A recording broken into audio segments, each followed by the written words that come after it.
This is section 4.2, precipitation reactions. So when you mix certain ionic compounds together that are dissolved in water,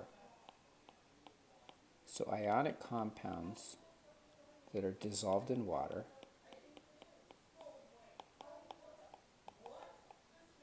they can react to form new ionic compounds that are insoluble. Now, what does the word insoluble mean? They do not dissolve in water. We call these compounds precipitates. And they are, in fact, solids. They form solids. Okay? And this type of reaction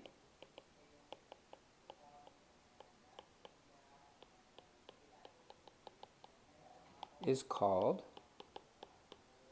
a precipitation reaction.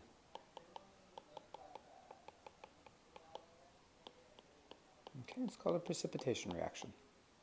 So that's this section. This is our first type of reaction that we're going to look at. And in fact, as you go through precipitation reactions, you'll even learn how to predict the products of a precipitation reaction.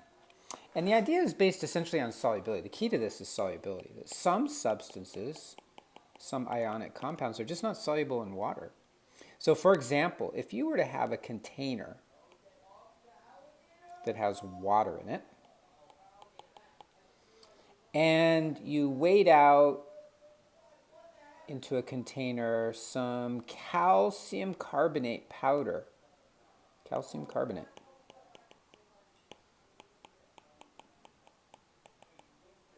CaCO3, solid, right? And you threw that powder in, what you would find is that it would just fall down to the bottom. It wouldn't dissolve. So you could take a little stir bar, little glass rod, and start stirring it around and around and around, and it would mix up. You know, you'd have like little particles floating around in there, but it would become very milky.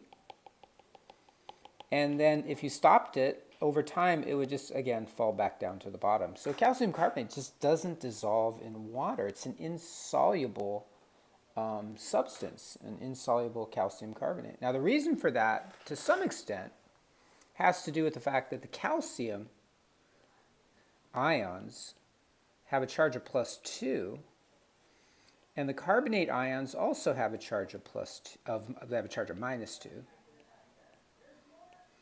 And those two charges are that's such a great amount of charge, +2 and -2, that their attraction is just great enough that water molecules cannot really pull them apart. So the particles of calcium carbonate are just too strongly bonded to each other to be ripped apart by the water molecules. So water cannot hydrate calcium carbonate under normal circumstances. Okay? So some substances, some ionic compounds are just not soluble in water. Now, if we compare that to sodium chloride,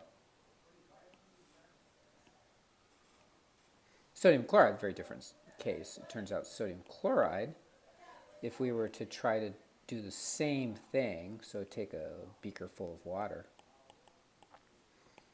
measure out some sodium chloride. This is the salt that you use to cook with, to eat. And you were to throw that in there and you stirred it up, what you would find is that it would dissolve. It would become invisible, right? Essentially, the sodium ions and the chloride ions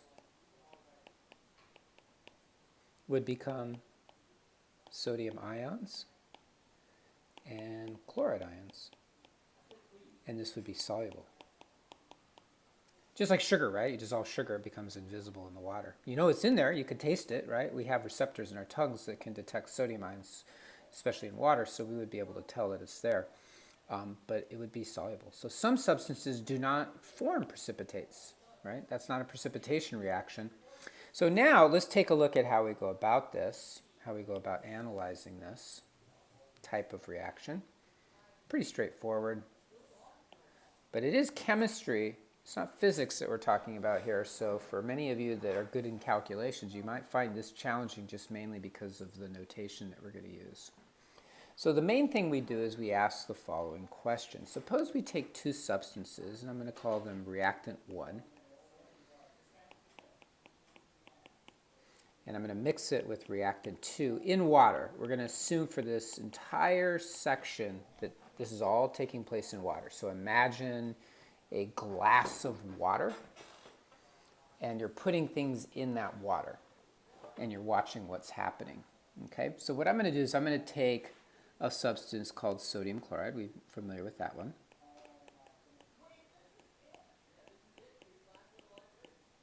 So that's NaCl. And I'm going to react it with a substance called silver nitrate.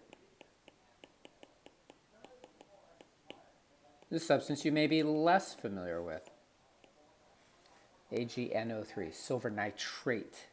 Okay, the nitrate ion is the NO3 minus ion, and then silver is Ag plus. Okay, so remember, ionic compounds are really combinations of ions with opposite charges. The silver is positive, the nitrate is negative. The sodium is positive, the chloride is negative. Those ions are attached to each other. And so now, suppose we put them both into water. They will both dissolve into water.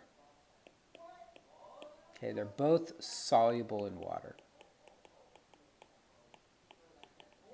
So really what happens then is when you put them into water, you don't really have 2 reactants anymore, you have 4. Because remember, when an ionic compound dissolves in water, it separates into separate ions. And remember, in chemical equations, the way we represent that process where things are separate particles is we put a plus sign in between them, right?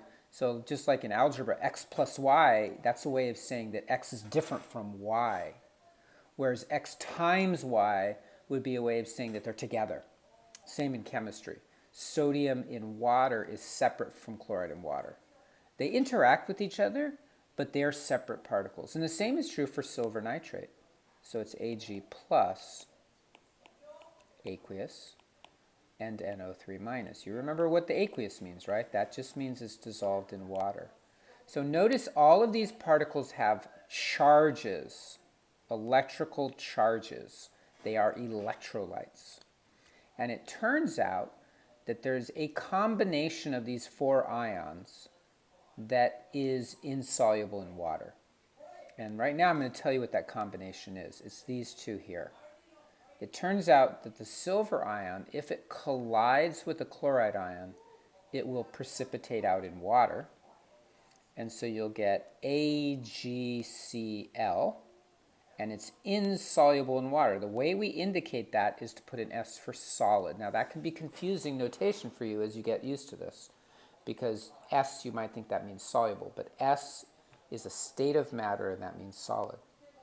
And it turns out the sodium and the nitrate, they do not form a precipitate. So they stay dissolved. So look what happened. We went from having 4 separate ions to having 1 solid and 2 separate ions. And the way this happens physically is if you look at the container that has water in it, you have sodium ions and chloride ions. I'm not showing the water molecules here, okay? You have to imagine that these ions are separated by thousands of water molecules, or hundreds anyways. Okay? You're going to have to use your imagination as you go through these things. So these ions are separated from one another. I just want to make sure that we have the same number of negatives as we have positives. We have 1 extra positive, so let's put an extra negative in here. And they're bouncing around. They're bouncing around like dust particles in the air. You've ever looked into, if you have sunlight in your room and you see all those little dust particles bouncing around? That's what they're doing. They're bouncing around. It's called Brownian motion. on occasion, one of these chloride ions collides with one of these silver ions. And when that happens, they're so strongly attracted to each other, they make a pair. They make a molecule, essentially. Then they will collide with another silver and another chloride. And now you've got 4 of them. And then they'll collide with another one, another silver, and another chloride. And eventually they get so big, there's so many in this cluster, it forms a particle that actually doesn't dissolve anymore. And those particles will collide with each other, and they'll start growing and growing and growing till they get so heavy they actually fall out of solution. And so you start getting little particles falling, raining down, precipitating down. These are silver chloride particles, and now you've got a precipitation reaction. Okay? So there's your silver chloride. It starts off as a very small process, just a few ions colliding, but eventually they grow and they grow and they grow and they grow, and eventually you've got solid down at the bottom. Now, the sodium and nitrate, they're so strongly attracted to the water molecules and not so strongly attracted to each other that they stay dissolved in the water. So after this process is complete, what you would find is all the silver chloride would be down here, and all the sodium ions would be up here, and the nitrate ions would also be up here. Okay?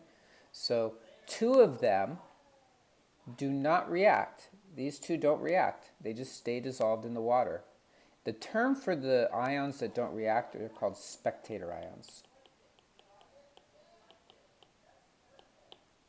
They don't react. And they stay dissolved in the water. The ones that do react and do form a solid are called the precipitate. And it's interesting, if you actually combine different ions, there are a few reactions out there where both of them will precipitate, where you get 2 precipitates. Okay, so that does happen on occasion. There aren't too many reactions like that, but there are some. Okay, now what are some examples of precipitates? You actually are familiar with them. They're actually pretty common in nature.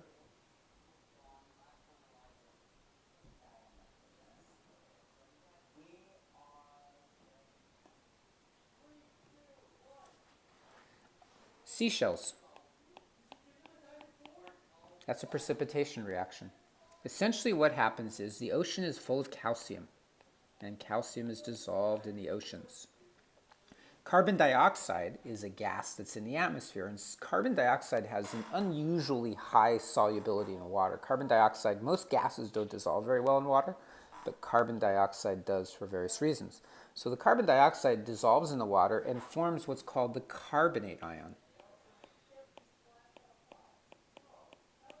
So this is called carbonate. This is an ion, a polyatomic ion you should be familiar with. CO3 negative 2. You should know the chemical formula of this one. So those 2 actually are so strongly attracted to each other, they form calcium carbonate. So you get a solid out of it. So what happens is organisms have taken advantage of that through natural selection and evolution, and essentially they are able now to take the carbon dioxide in the form of carbonate that's dissolved in the ocean, react that with calcium ions on their surfaces, on the surface of the organism, and form a solid around them. And so what do you end up with? Well, I can't draw these things very well, but essentially you have this little soft tissued organism, and it's like surrounded by this hard shell now, right? So it's a protective layer. It takes a lot of force now to get to that meat, right? Organisms are always trying to protect themselves from getting eaten. So a nice hard shell like calcium carbonate, that's a result of a precipitation reaction that's taking place there. Another example is in health, human health, and that is the idea of what are called kidney stones. Kidney stones are mixtures of a compound called calcium phosphate. This called calcium phosphate. And calcium oxalate.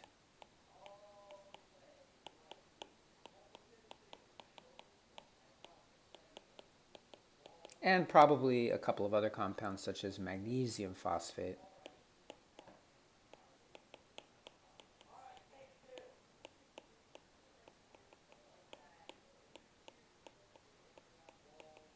And magnesium oxalate.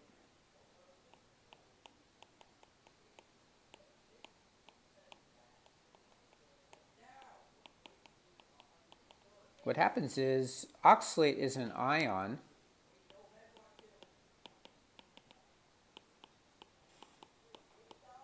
It's an ion that dissolves in water, but it's very reactive toward the alkaline earth metals such as calcium and magnesium. So oxalate is present in things like coffee, teas, I believe chocolate as well, the oxalate ion. And so what happens is if you don't stay hydrated, if you're not drinking a lot of water, the oxalate can react with magnesium and calcium in your diet, and it forms a precipitate. So you get a little rock, little crystals. Generally, they're not problematic. However, these little crystals can form in from the kidney, and eventually they can start blocking the ureter, and then that becomes very painful, and you get a kidney stone. Okay, so most of us probably have some kidney stones, at least by the time we hit our 30s or 40s, but they're tiny, and they embed themselves, and so they're not that much of a problem. Occasionally one of them will fall down and then block the ureter, and then you can get an infection. It can be really painful, very, very painful. Okay. Phosphate is also an ion that's present in our diet, so sometimes people will have kidney stones that have more phosphate than oxalate, but essentially the idea is these metal ions, these alkaline earth metals, react with these two ions, phosphate and oxalate, to form little rocks. That's a precipitation reaction, very simple precipitation reaction. And there are other examples out there as well, but these are a couple. Okay? So precipitation reaction, the idea is that some ions combine with one another to form solids in water because of insolubility. Others do not, and so they're not reactive. So which ones do form solids? What you want to do as you go through reading section 4.2 is pay attention to tables 4.2 and 4.3. These are what are called the solubility guidelines. So I recommend you look through those, and let me show you how we interpret them. So in table 4.2, there are some water-soluble compounds.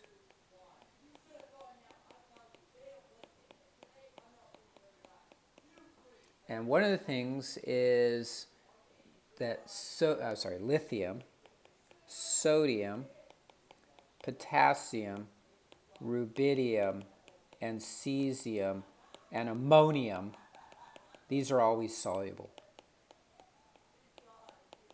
They do not form precipitates. So if we had sodium ions in water, and we had chloride ions in water, and we asked, are they going to form a solid? Your answer would be no solid form, no precipitate. PPT for precipitate. No reaction. And the reason is these ions do not form solids with anything if there's water present, if there's a significant amount of water. So you cannot have a precipitation reaction with one of those ions. Okay. On the other hand, if you have sulfide ion or carbonate ion or phosphate ion, these generally form solids.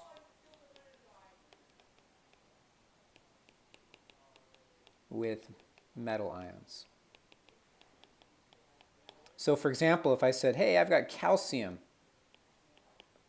dissolved in water and sulfide dissolved in water, will there be a reaction? The answer would be yes. because sulfide ions generally form solids. So how do we figure out what that product would be? It's pretty simple. What you do is you look at the metal, so you write the chemical formula for the metal, the chemical symbol. So there's the symbol for the calcium. Then you write the symbol for the nonmetal. And then you say, okay, well, wait a minute. Since the solubility guidelines say that sulfides are generally insoluble, they're going to form a solid. We now know that's a solid. The only thing that's left is just to make sure the charges in this compound are balanced. Remember that with ionic compounds, the charge of the positive ions, or at least some combination of the positive ions, the cation ions, has to be equal to the negative charges of the anions. So this is +2, this is -2. Those are absolutely equal to each other, right? They're opposite charges, but they have the same magnitude, the same size, 2 and 2. So that means they would combine in a 1-to-1 ratio, and that would be your empirical formula right there. Let me show you an example where that's not the case, where their charges are not equal to each other. Okay. So for example, if you had, let's say, a zinc ion dissolved in water and a phosphate ion dissolved in water, the phosphate's -3. The zinc is +2. So how would they combine? Well, again, what you do is you write the metal symbol, then you write the nonmetal symbol, although this is a formula, right? PO4. Again, the guidelines say that phosphates generally form solids, so we're going to put an S here. Okay. Now we have to combine the charges. +2 is not the same size.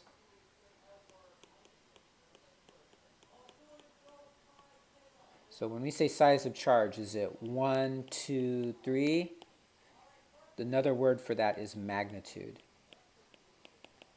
The magnitude of the charge. So is 2 the same size as 3? They're not. So what do? What you do is, if they're not equal, you can just do this little trick. The 2, see that 2 there? I'm going to put this in parentheses, put it there on the other ion. And this 3, put that one underneath here. So zinc 3, phosphate 2. That would just be called zinc phosphate, and it's a solid. So why does that work? It works because what you're doing is you're finding the lowest common product. 3 times 2 is 6. So if each zinc is +2 and you have 3 of them, that gives you +6. And each phosphate is -3 and you have 2 of them. 3 times 2 is 6, so it's -6. So that combination is the smallest, it's the empirical formula, essentially. That's the empirical formula of zinc and phosphate. Okay? So if the numbers are not equal to each other, just switch them like that. Okay? So zinc phosphate. Now, how did I know that that was going to form a solid? Again, I'm using the solubility guidelines. Okay? And then, you know, when you write equations, you want to balance them, right? So if there's 3 zincs on the right side, we want to have 3 on the left. And if there's 2 phosphates on the right, we want to have 2 on the left. Okay? Now, why the parentheses here, but not here? It has to do with polyatomic ions. If you have a polyatomic ion with more than one of them, you have to use parentheses. If it's not a polyatomic ion, zinc is just a metal. It doesn't have more than one atom. You don't need the parentheses. Okay? So those guidelines, you want to look those over, table 4.2 and 4.3. I would actually, if you have a printer, print them out so that you can really refer to them easily, because they're going to tell you whether something is soluble or not, and you're going to be able to use them to make predictions. We're not expecting you to know on your own which compounds are soluble and which ones are not. You're just going to figure it out by looking at those solubility guidelines. Now, there's one other aspect of our analysis here, and that is writing equations for precipitation reactions. And this is probably one of the most difficult things for most chemistry, introductory chemistry students, is to write the chemical equations. Okay? So here's what we're going to do. We're going to write the molecular equation.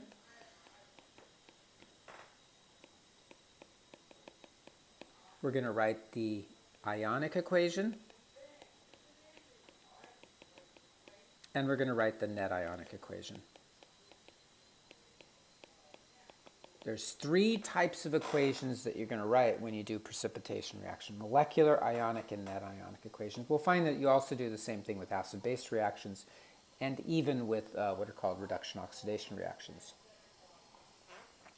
So how do we do this? The best way to do this is just to show you an example. So I'm going to take this sodium chloride and we're going to react it with silver nitrate. And we're going to write the molecular first. Okay? So the form that you'll see when you do these problems is chemical equations. So you'll see this essentially. Two reactants dissolved in water, they're both aqueous. Check the solubility guidelines. You'll find that sodium chloride is soluble because it has sodium in it. And silver nitrate is also soluble because it has nitrate ions. They're going to be soluble. The way you treat these is to think of them as having two parts, plus minus. Two parts, plus minus. Okay? So here are the four parts. There's four of them, right? Plus minus, plus minus. The first one is the sodium ion. The second one is the chloride ion. So notice what I'm doing. I'm writing this first reactant, NaCl, vertically. And then I'm going to do the same thing for the second one, Ag plus, NO3 minus. The reaction under precipitation reactions are what we call double displacement or double replacement. They switch. So these two will go together and these two will go together. Okay?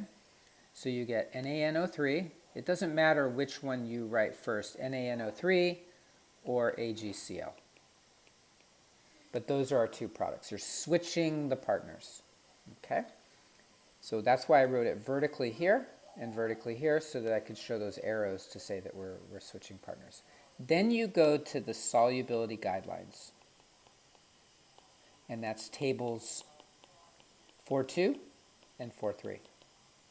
And you look up the rules. And when you do that, you will find that it says sodium compounds are always soluble. Sodium compounds are always soluble. So we write aqueous here. AQ for meaning soluble in water. And then you'll find that it says in the table 4.2 and 3 that chloride salts are usually soluble unless they're combined with silver, mercury, or lead. And so this is an unless, so it's solid. So I'm using that table, those two tables. I think, quite frankly, they should be in the same table, but your author decided to put them as two separate tables. Those two tables will allow you to predict that silver chloride does not dissolve in water, so that's your precipitate. That's the molecular equation. Now this one, the one that I picked here, is balanced. We don't have to change any of the coefficients. That's the molecular equation. Okay, we've got the molecular equation done. So now, so I'll just write over here, this is the molecular. The next step is to do the ionic. The ionic is a completely different set of, well, not completely, but there's separate skills that you want to do here. So the ionic, what you do is, I'm going to come back over here and rewrite these ions.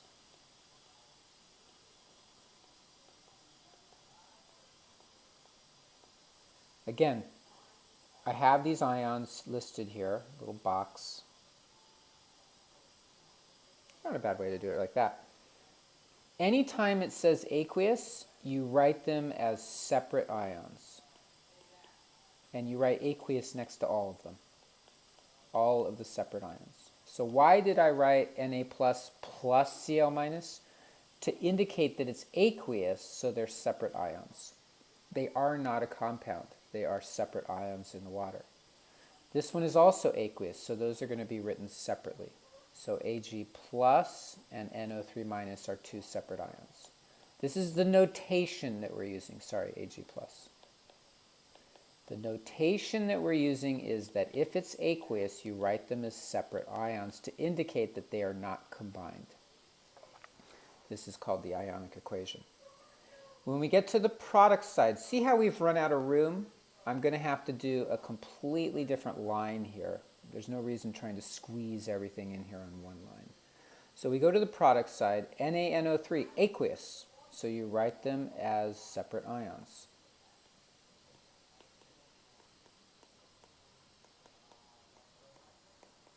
Again, aqueous.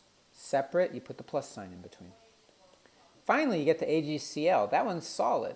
If it's solid, that means they're not separate. They're together. So we just write that as AgCl solid. And that's called the Ionic equation. Okay? So here's our arrow, ionic. Molecular, then ionic. If the molecular equation is balanced, the ionic equation should be balanced as well. Okay? That's your second step. Molecular, ionic. What's the last one? Net ionic. Now, net ionic is generally relatively easy once you get the ionic. It also takes less space. So the net ionic, what you do is we're trying to figure out which ions are actually forming the solid. We're only concerned with the solid now.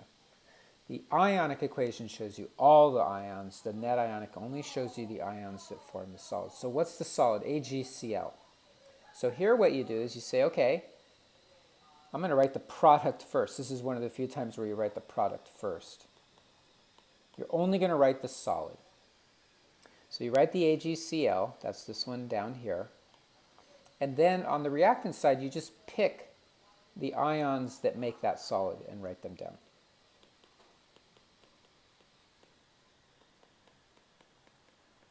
And there's your net ionic. Ag plus Cl minus, both aqueous, forms AgCl.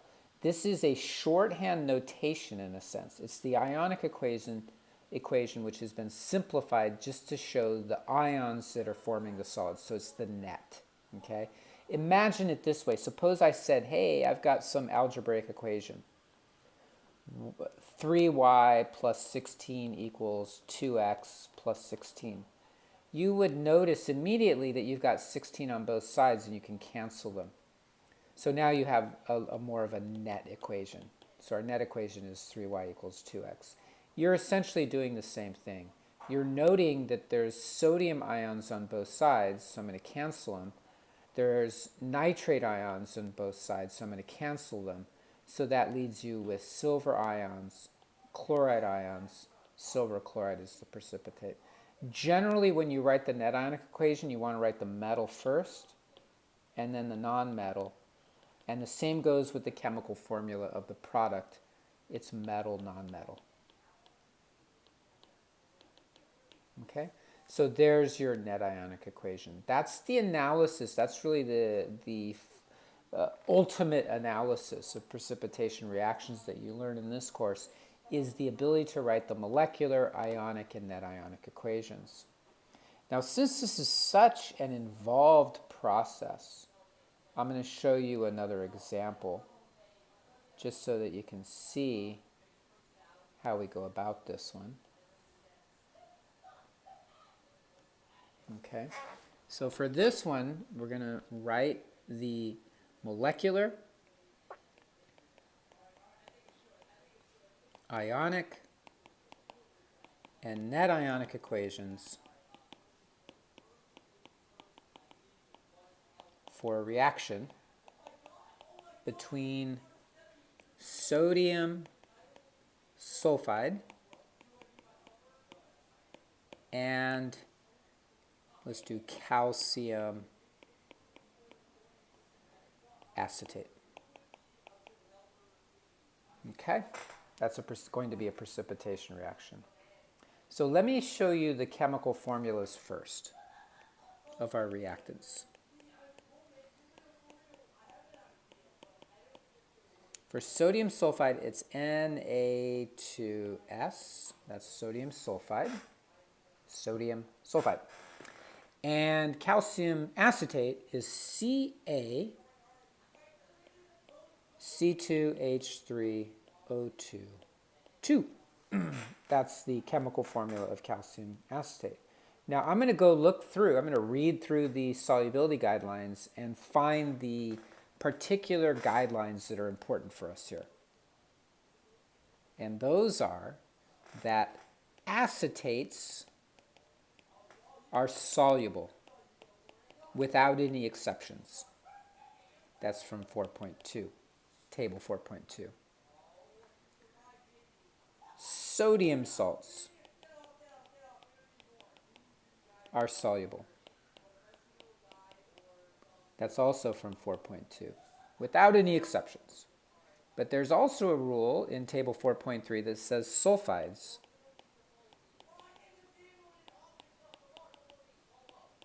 are insoluble. And that's all the information really that we need to be able to do this. So here's what I'm going to do. I'm going to, again, we're going to start. Okay, we're going to need some room here, but I'll go ahead and clear this out here at the bottom.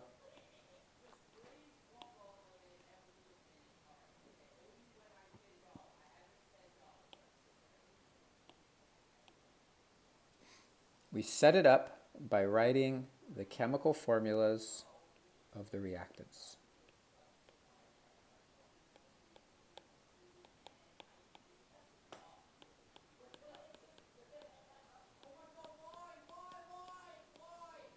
We're going to do the molecular equation first. Now, it's very helpful if you do this little box. Sodium sulfide, Na plus, S2 minus. Calcium acetate, Ca2 plus, C2H3O2 minus. Those are the chemical symbols and formulas for the ions that are going to be present. Okay, the solubility guidelines will tell us that this is soluble, so it's aqueous, soluble, so it's aqueous. But we don't know what the products are. So here's what you do. Switch partners. The sodium is going to go with the acetate, and the calcium is going to go with the sulfide. It doesn't matter which compound you write first. So I'll do the sodium acetate first. Sodium is +1, acetate is -1. That's nice because what that means is they're going to combine in a 1-to-1 ratio. And then it turns out calcium's +2 and sulfide's -2, so they're also going to combine in a 1-to-1 ratio because they have exactly the same magnitude of charges. So now we do the solubility guidelines. And the solubility guidelines tell us that sodium salts are always soluble. It also says that acetates are always soluble. So we actually have two rules that tell us that's soluble. What about calcium sulfide? The rule for sulfide, table 4.3, says sulfides are generally insoluble. So that's going to be our precipitate. And it turns out it's not balanced because we have two sodiums on the left side. So I'm going to put a 2 here on the right. And that actually doubles the number of acetates also, so we now have a balanced equation. 1 calcium, 1 sulfide, 2 sodiums, 2 acetates. Now you might, if you're thinking about this deeply, you might say, well, wait a minute. How can it be that sulfides are always insoluble, but sodium sulfide is the reactant is, the sulfides are always insoluble, but that sodium sulfide itself is soluble. And the reason is there's a contradiction. We have a rule for sodium that says always soluble. We have a rule for sulfide that says insoluble. But if you look at table 4.3, and again, table 4.3 is on the page 136 of your ebook, it says that sulfides are insoluble, but there are some exceptions. And the exceptions are lithium, sodium, potassium, rubidium, cesium, and ammonium ions. So the sodium is an exception to that. So we're going to go with the rule that says the exception, which is that that sulfides are soluble if they're with sodium. Okay? So we've got it balanced. That's the molecular. There's your molecular equation. Then we go to the ionic. The ionic, we break up every compound that's aqueous into 2 separate ions. And that's why this table down here, this little box, is useful. We have the chemical formulas. So here's how we go about it. We take the first reactant. This is molecular, by the way. The first reactant is sodium sulfide, Na2S. So that would be Na plus S2 minus. The second reactant is calcium, so Ca plus 2, and acetate, C2H3O2 minus. Arrow, there's our product. By the way, this is the ionic equation that we're writing. Okay. Notice I haven't put states of matter in. If you want, you could do that at this point. Anything that is an ion is soluble. anything that is an ion is aqueous. I haven't balanced it, so let's go back and balance it. There's 2 sodiums and 2 acetates, so 2 and 2. There's 1 calcium and 1 sulfide, so 1 and 1. Now we do the product side. The products are sodium acetate and calcium sulfide. One's a solid, one's aqueous. So the ones that are aqueous, you write them as ions. Sodium acetate. So Na plus C2H3O2 minus. And then the one that's a solid, you write its chemical formula as CaS. Again, balance. There's 2 on the left, so there's 2 on the right. If it's an ion, you write aqueous. Calcium sulfide is the precipitate, so we write that as an S. We already determined that in step 1, the molecular. So there's our ionic. Now, I'm going to have to erase all of this down here at the bottom.